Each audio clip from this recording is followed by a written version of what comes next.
Bonsoir mesdames et messieurs, bienvenue à ce journal d'information sur 2EFTV. Au titre de ce journal, démarrage timide pour les inscriptions dans le primaire en Côte d'Ivoire. 72 heures après le lancement officiel des inscriptions, l'affluence n'est toujours pas au rendez-vous dans la plupart des établissements scolaires de la capitale économique ivoirienne. Le reportage dès le début de ce journal. À Ouagadougou, un protocole d'accord stratégique entre les douanes du Burkina Faso, du Togo et du Niger a été signé la semaine dernière. Il s'agit du système interconnecté de gestion de marchandises en transit, SIGMAT, qui devrait entrer en vigueur au plus tard le 1er octobre prochain. Notre dossier entrepreneuriat de ce jour parlera de la commercialisation du placali en Côte d'Ivoire. Nos équipes se sont rendues dans les rues d'Abidjan pour comprendre le quotidien de ces femmes qui offrent tous les jours ce mets qu'affectionnent particulièrement les Ivoiriens. Reportage en fin d'édition. Merci mesdames et messieurs de nous suivre sur 2EFTV.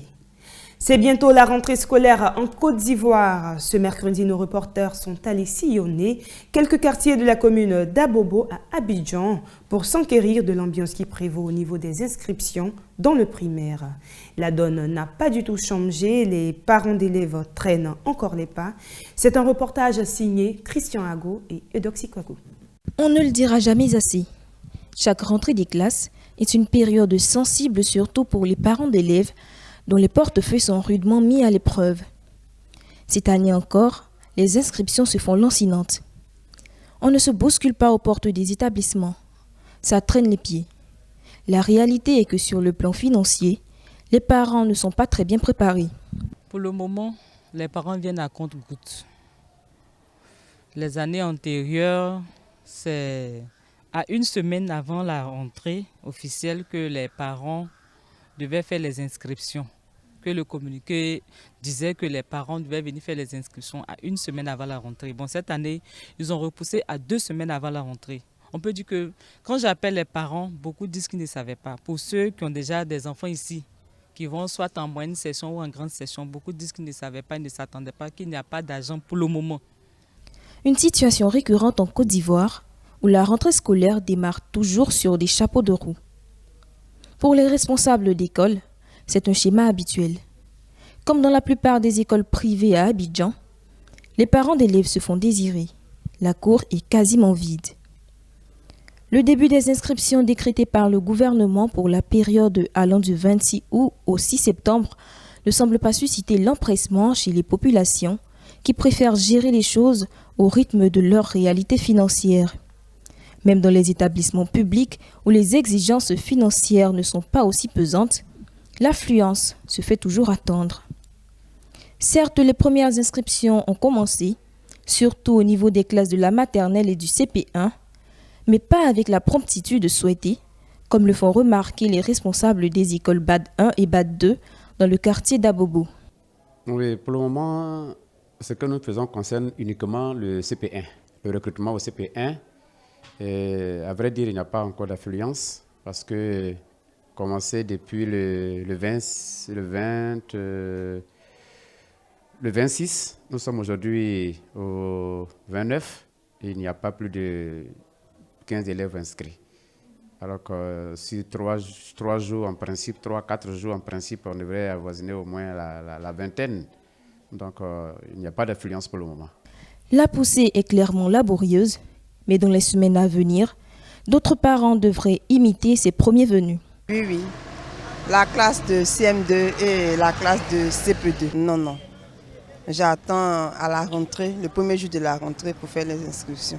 Il faudra sans doute attendre les semaines à venir, voire jusqu'à la mi-octobre pour que la rentrée scolaire atteigne son rythme de croisière en Côte d'Ivoire.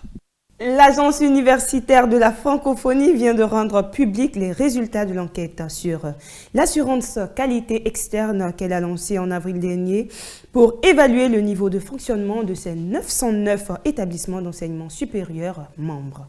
Ces données permettront à l'institution de mettre en place des mécanismes susceptibles d'améliorer la gouvernance de ces structures universitaires dans l'espace francophone.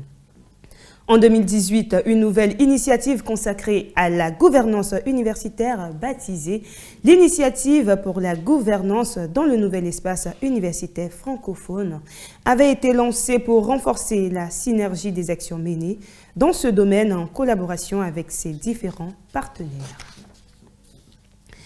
On boucle la rubrique éducation de ce journal avec ce numéro de l'émission Comment s'orienter après le baccalauréat sur les critères d'orientation en faculté de criminologie.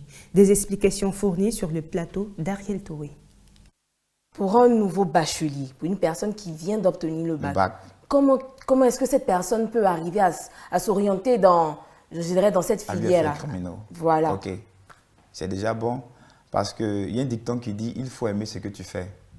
Si tu as eu le bac, il y a 24 départements à l'université Philippe-Faure-Boigny. Sur ces 24-là, vous avez choisi, vous avez opté l'UFR criminaux, c'est que vous voulez être criminologue. Primo, il faut aimer d'abord ce qu'on fait. Et ensuite, avoir de bonnes moyennes au niveau littéraire comme scientifique.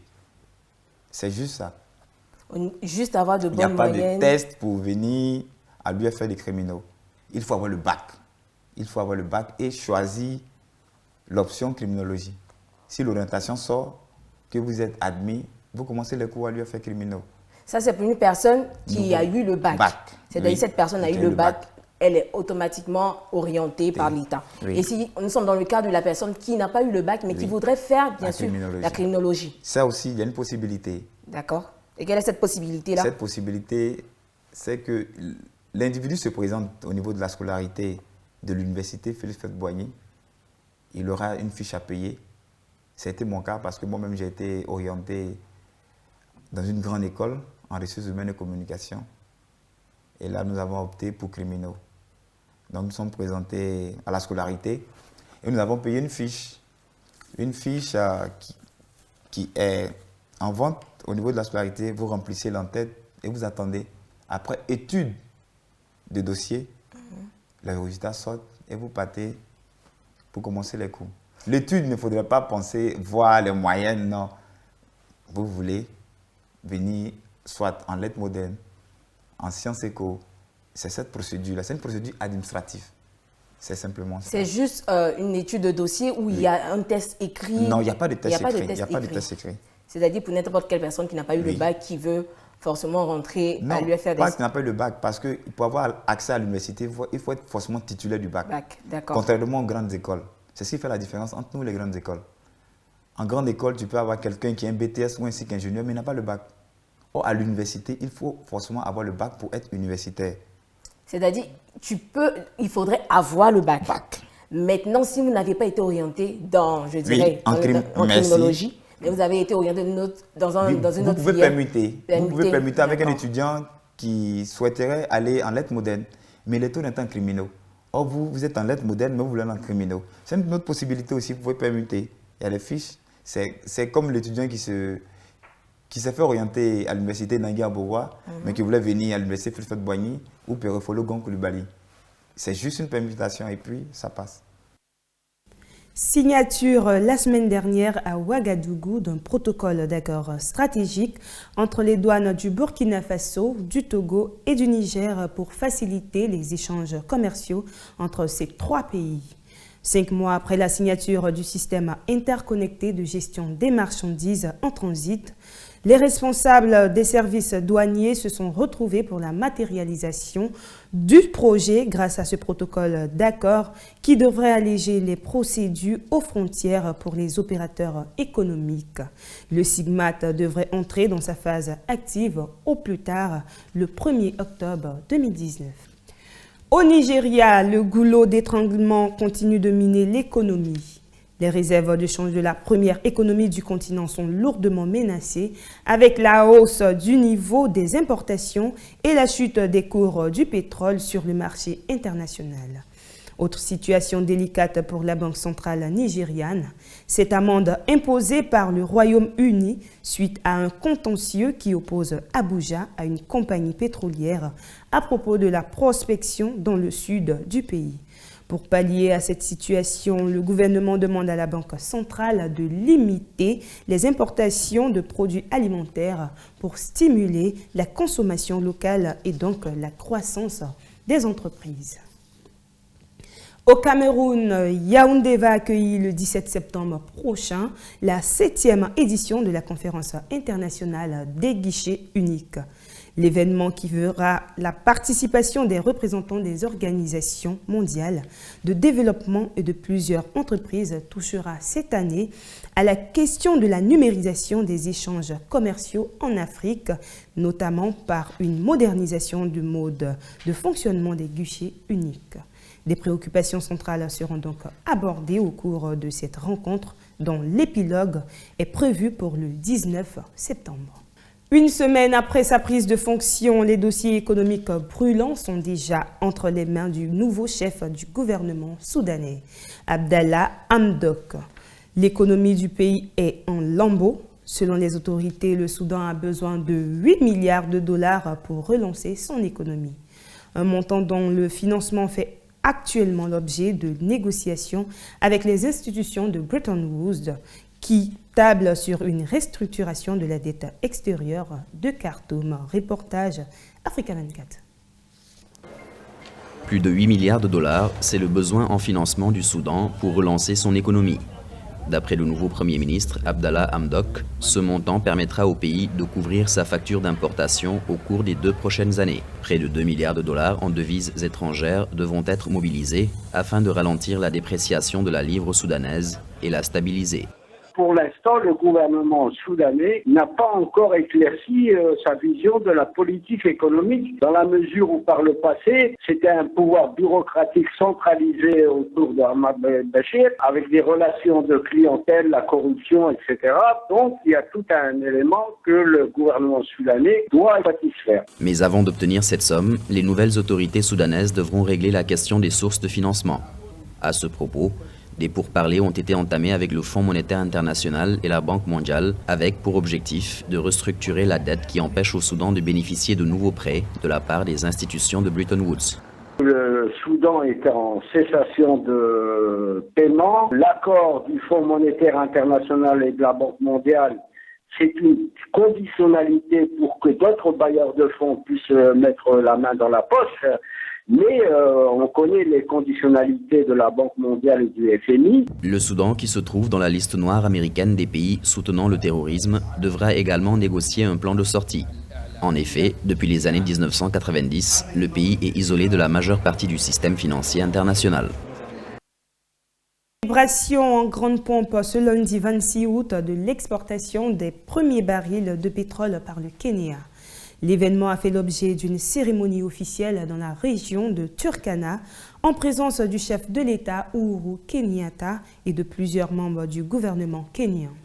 Des débuts assez timides malgré l'exportation de 200 000 barils vers la Malaisie, alors que le pays est très loin de son objectif minimal de 5 000 barils par jour. Principal handicap pour l'exploitation du pétrole au Kenya, le manque d'infrastructures de transport. Le premier oléoduc vers le port de Mombasa devrait être achevé d'ici 2022. C'est un reportage de Africa 24. Le Kenya a célébré lundi 26 août 2019 l'exportation de ses premiers barils de pétrole dans le cadre du programme pilote d'exploitation de ses gisements dans le nord-ouest du pays. Il s'agit de 200 000 barils achetés par une société chinoise et destinés à la Malaisie pour un montant de 1,2 million de dollars annoncé le 1er août.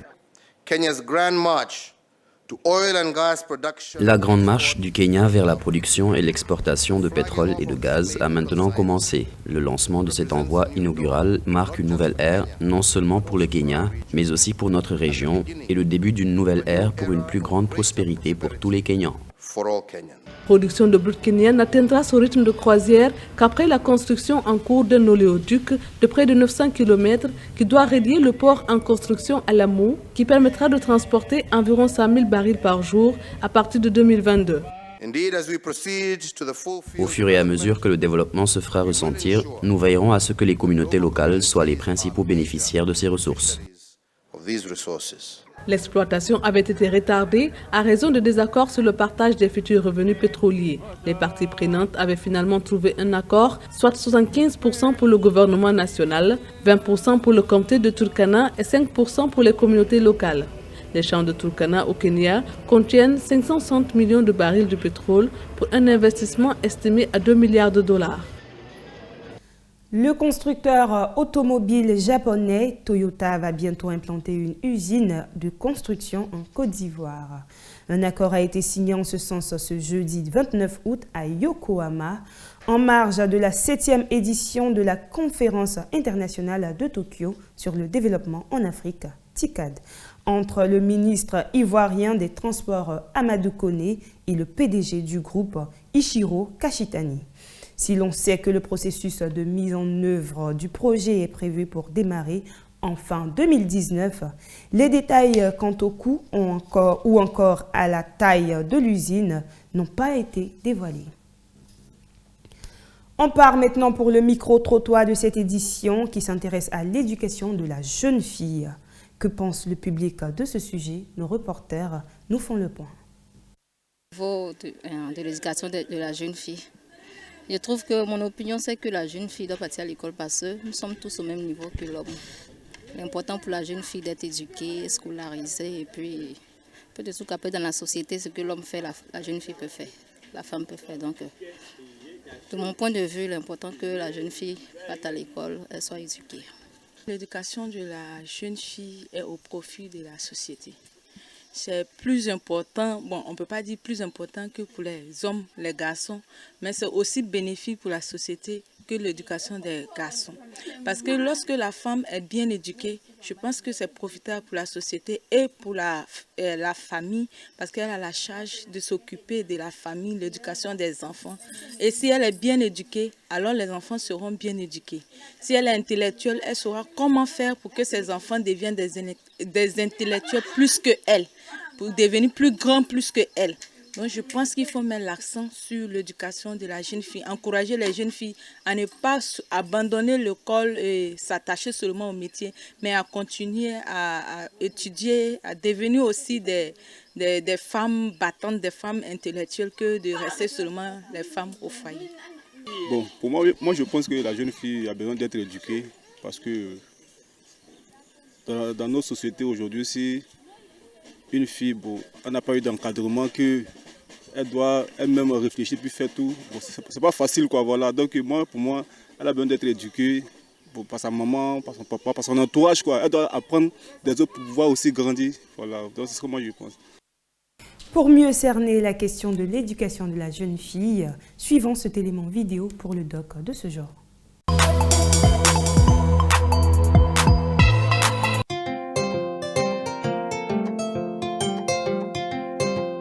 « 52 millions de filles n'ont pas accès à l'éducation en Afrique subsaharienne. Le taux net de scolarisation des filles au primaire est de 75%. Leur taux d'achèvement pour le premier cycle de l'enseignement secondaire n'est que de 31%. Les facteurs contribuant au faible taux de scolarisation et d'achèvement des filles sont les normes de genre inégalitaires, les violences de genre en milieu scolaire, les grossesses précoces, le mariage d'enfants et la pauvreté. En Afrique subsaharienne, les dépenses d'éducation peuvent absorber jusqu'à près de 10% du revenu des ménages. C'est une barrière insurmontable pour de nombreuses familles, en particulier pour les plus démunis. Les filles en sont les plus touchées. S'assurer d'un système éducatif qui permette une promotion efficace du genre.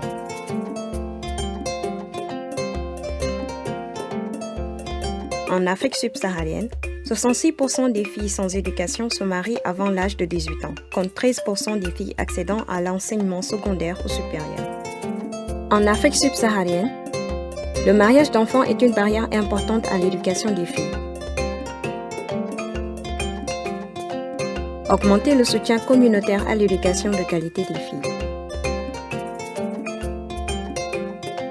L'Afrique subsaharienne enregistre le taux de natalité chez les adolescentes le plus élevé au monde. À titre d'exemple, en Afrique de l'Ouest et du Centre, les filles sans éducation sont généralement 2 fois plus susceptibles de donner naissance avant l'âge de 18 ans que celles qui ont fréquenté l'école.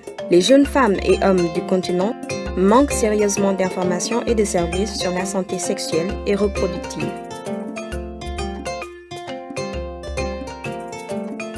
Promouvoir des enseignements inclusifs et tenant compte du genre, y compris l'éducation complète à la sexualité.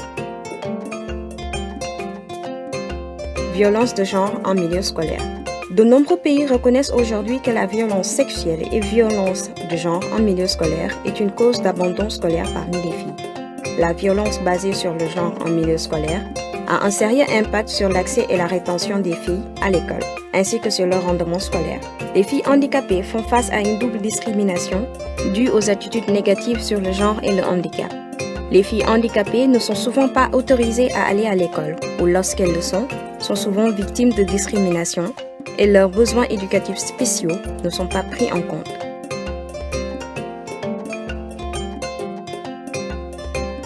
Fournir des environnements d'apprentissage inclusifs, favorables aux filles, sécuritaires et protecteurs. Il est essentiel de faire du genre et de l'éducation inclusive une priorité nationale dans la planification sectorielle afin de pouvoir atteindre l'ODD 4 ainsi que les ODD 3 et 5.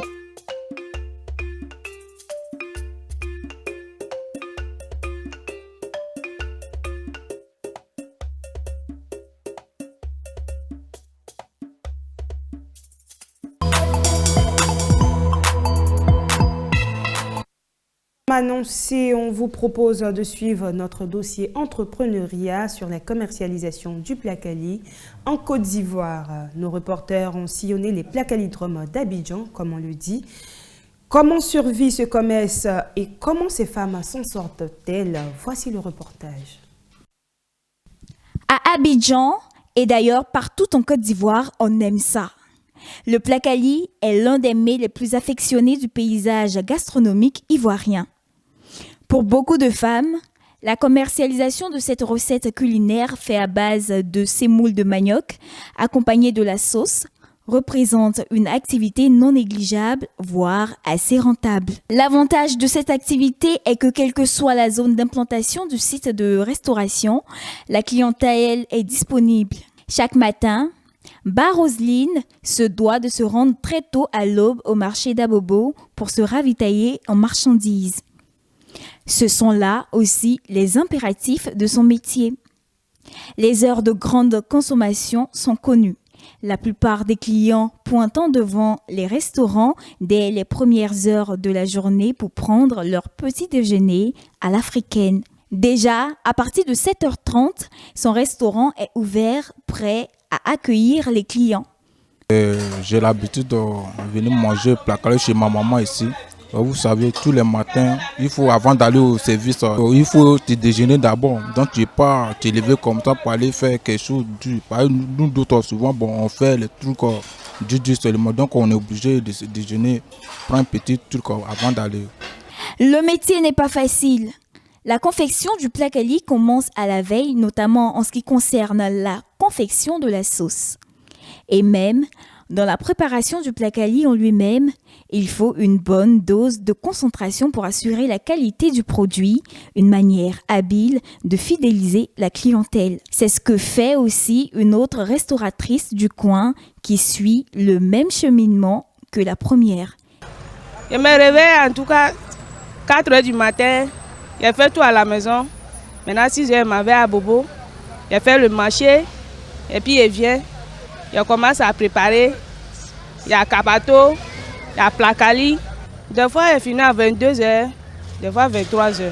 C'est moins cher, accessible au plus grand nombre. Et pour la teneur quantitative du produit, la recette est particulièrement appréciée par les populations qui en ont fait un allié quotidien. Oui, ça m'arrange. Chaque fois que ça vient ici, elle fait ça moins cher. 100 francs, poisson 200, close 100 francs. Après ça, il vient ici. L'activité est rémunératrice. Peut-être pas assez pour récompenser les efforts un peu trop pénibles des commerçants, mais elle parvient tout de même à réaliser quelques profits à partir de ce travail jusqu'à présent occulté par les circuits de financement. Ce commerce, des fois, il y a beaucoup de monde, des clients, des fois, il n'y a pas de clients. C'est un peu. Au moins 3 000, 2 500, 4 000. Si ça marche beaucoup, 4 000. Bon, il y a les clients. Si ça marche dans la journée, je peux gagner au moins 7 000 dans la journée. C'est pas facile, on paye la place. C'est 1 000 francs par jour. Quoique pratiqué par de nombreuses dames en Côte d'Ivoire, le plus gros handicap de ce secteur d'activité reste assurément l'accompagnement financier et stratégique des restauratrices. Une situation qui pourrait être palliée avec une prise en compte plus efficace de l'État dans le soutien aux activités génératrices de revenus à partir, pourquoi pas, d'un partenariat ciblé avec des structures de microfinance pour en encourager l'entrepreneuriat féminin. On termine ce journal d'information en vous laissant apprécier les taux de change du franc CFA en zone Afrique de l'Ouest.